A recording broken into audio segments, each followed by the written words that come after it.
புத்தாண்டு கொண்டாட்டங்கள் தொடர்பாக தமிழக அரசு உத்தரவு ஒன்றை பிறப்பித்திருக்கிறது.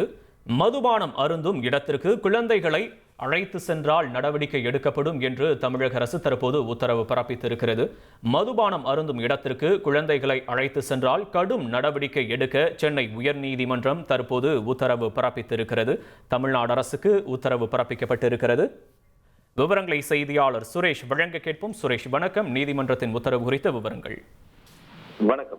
கடந்த டிசம்பர் 31ஆம் தேதி, அதாவது 2024 டிசம்பர் 31ஆம் தேதி நடந்த புத்தாண்டு கொண்டாட்டத்தின் போது சென்னை எழும்பூரில் உள்ள ஒரு தனியார் விடுதி, நட்சத்திர விடுதியில மது அருந்தும் இடத்திற்கு குழந்தைகளை அழைத்து வரப்பட்டதாக கூறி திருவேற்காடை சேர்ந்த காமேஷ் என்பவர் உயர்நீதிமன்றத்தில் ஒரு வழக்கு தாக்கல் செய்திருக்கிறார். அந்த வழக்கில் அவர் என்ன சொல்லியிருக்காருன்னா, இது போல மது அருந்தக்கூடிய இடங்களுக்கு குழந்தைகளை அழைத்து வருவது என்பது அவருடைய எதிர்காலத்தை பாதிக்கும், இது சட்டப்படி தவறானது, சிறார் நீதி சட்டத்துக்கு விரோதமானது என்பதனால மது அருந்தக்கூடிய தற்போது எதிர்வரக்கூடிய அந்த புத்தாண்டு கொண்டாட்டத்தின் போது நட்சத்திர விடுதிகளில் மது அருந்தக்கூடிய இடங்களுக்கு குழந்தைகளை அழைத்து செல்லப்படவில்லை என்பதை உறுதி செய்வதற்கு நடவடிக்கை எடுக்கும்படி உத்தரவிட வேண்டும் என்ற ஒரு கோரிக்கையை அந்த மனுவில் முன்வைத்திருந்தார்.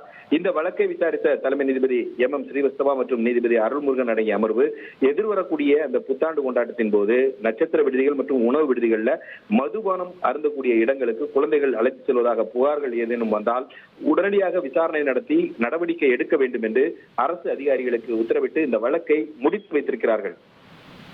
உங்களுடைய விவரங்களுக்கு நன்றி சுரேஷ். உங்கள் தந்தி ஒன் தொலைக்காட்சியில் சித்தி தினமும் பிற்பகல் 1 மணிக்கு காண தவறாதீர்கள்.